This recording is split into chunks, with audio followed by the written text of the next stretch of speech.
I am going to give them a 4 Yes, out of 10. Welcome to the show, sir. Good. It would have been a 7. It would have been a 7, but I'm going to deduct 1 point because of the run that Steph Curry and the Warriors are on right now. If there's a team that can believe in itself no matter what happens because of its star, it is the Warriors. They didn't even start well last night, and yet Steph Curry found that magic by the end of the night. And something he said afterward about, when things get difficult, you just have to stay with what you're going to do and run your counters. All those young guys who've never been in this situation before saw how that works, and they are believing. And if this was a 7-game series, then I would say, you know what, nice run, but that's it. But for one night, that can be a powerful thing. 2, the way the Lakers played. They looked sloppy and lethargic up until LeBron James tweaked his ankle. What I saw was a team that had all its guns back and is thinking, okay, we're good now. I mean, we're good. As soon as he went out, that's when the Lakers made their run. That's when they opened up the game because it was familiar and they were like, uh-oh, we don't have the big gun. So now we need to play the way we've been playing, trying to survive for the last few weeks. And then so that's another point deducted. We're now down at 5. And we had LeBron and AD both limp off at some point. And we're not even into the grind of the postseason. My belief that those two are going to be anywhere close to 100% and get out of the West, if you're asking me, and the reason I'm at 4, if you're asking me, am I taking the Lakers or am I taking the field in the West? I'm taking the field.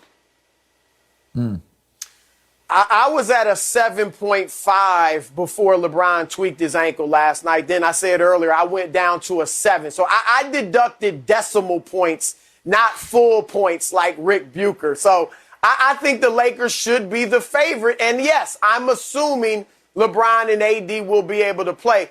I hear you, Rick, about Golden State. Look, we know Steph can get hot. He can catch fire. And maybe LeBron or AD could retweak some type of injury. So there's a chance there. But even if they lose that game, which I don't think they will, but if they do, they got Memphis or San Antonio. Sure, anything can happen in a 1-game playoff. But LeBron has proven in his career to be great in elimination games. Yes, he's lost plenty of series, but in elimination games, he has been great. And I think he would deliver. I think he'll deliver against Golden State. I think he'd deliver against Memphis or whoever the 9th seed is that they end up playing, 9th or 10th. But here's the thing, Rick. Even if but Chris, we're not talking about just getting through the play-in. We're talking about getting out of the West. I know. And my point is this. Even if they finish 7th or 8th, I'm not scared if I'm the Lakers of Utah or Phoenix. There you go. Just about every team in the West has some problems, has some issues, has some, to use LeVar's word, ifs. Let's go down the line. Utah, what's Donovan Mitchell going to be like?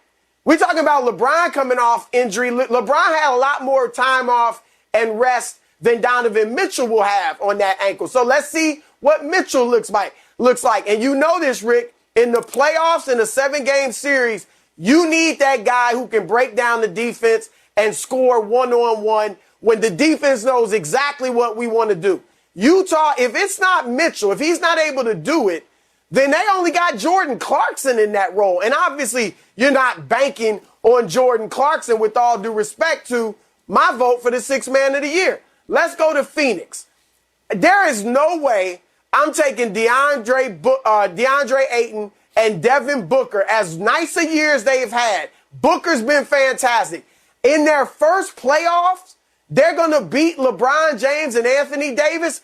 I don't think so. And Chris Paul, as great of a year as he's had, we've seen him not lead teams, deep in the playoffs before that were very talented. So Phoenix isn't scaring me.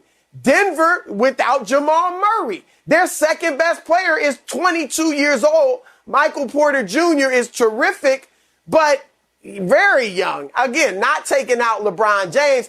And the Clippers, they are bad in clutch moments. They're a -5.5 net rating in the clutch. That's the worst of all of the playoff teams, meaning the top 6 teams in each conference. That's the worst of all of them.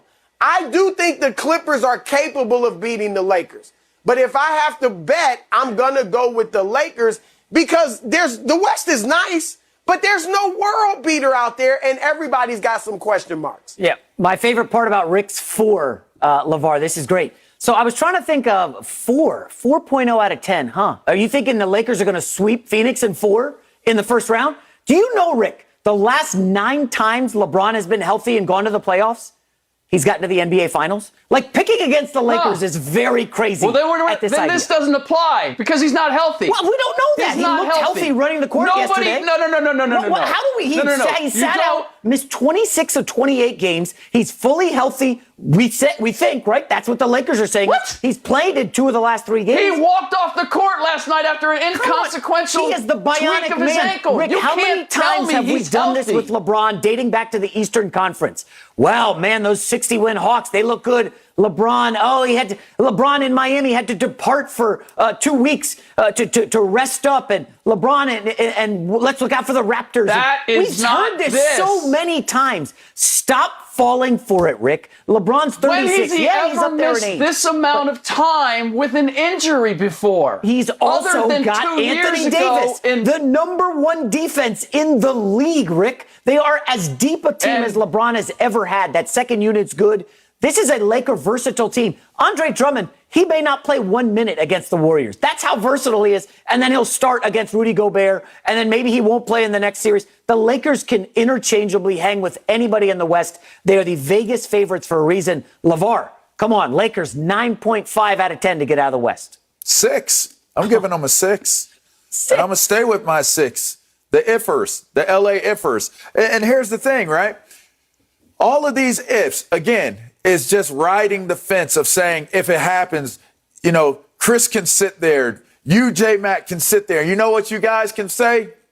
I told you. I told you it was going to happen. I told you the Lakers were going to do this. This is for what we do because we're so good at it. Well, what you're being good at right now is hedging your bet. You're hedging your bet. If. No, that's only hand grenades and horseshoes. Yeah, like almost, the whole almost thing. To me, I look at this. There's no bigger if than a 6. Maybe a 5, but a 6? You act like that's a definitive statement. It's a 4. A 6 is a passing grade, meaning I believe that if those ifs come to pass, that they can win and come out of the West. If it doesn't, then they won't. So for me, putting them at a 6 says that I'm not living in the world of ifs with the Lakers right now. I'm living in the reality world. The reality world says that there are better teams right now that can contend for this Western Conference if the Lakers are not at full strength. I do not anticipate them being at full strength. I just found out today, Slicks, that in the NBA playoffs that the level of competition goes down, the intensity level and the pace goes down in the playoffs. Intensity up. I found out something new today that the intensity level goes down. Pace. In the NFL, the pace, intensity level, it's all relative. It's all the same. It all goes up. So I'm just saying that's news to me. I've learned from one of the best in the business, so I'll take it at that. And I'll just say. I said tempo and pace. That's not urgency and intensity. Of course, the intensity goes up. It's a slower game in the playoffs. That's all I'm saying. Wouldn't you say, if it's a slower game, but the intensity goes up, isn't that intensity still going to impact the way your body reacts when you're out there on the court? Because if it does, then I'm looking at this Lakers, this ifers team, and I'm saying to myself, can they withstand hard-fought battles in these series? I don't see it, and that's why they get a passing grade, because if they were truly healthy, they would be a dominant team in the West. But they're not healthy enough for me to sit there and feel confident that they can just bang their way through all of these series. Ric Bucher gets the final word. Rick, if the Lakers are not healthy, why were the Clippers ducking them in the final week of the season? Now we're just going to throw out suppositions and suggestions rather than go by the facts that the Lakers, yes, there's questions about every single team. about every single team, but it's including the Lakers. They're the Donovan biggest Mitchell, one. we don't know if they have whether he can get it done. Devin Booker, Chris Paul, can they be go-to guys in the playoffs?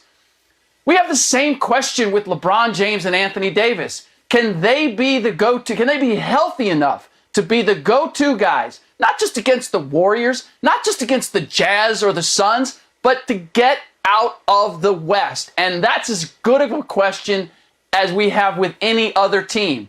And that's why if you add all these other teams, one of them getting it right, and the Lakers proving that LeBron and AD are as injured as they suggested they were last night, simple little tweaks, and they got to be limping off the floor. That does not fill me full of confidence that they can make it all the way out of the West.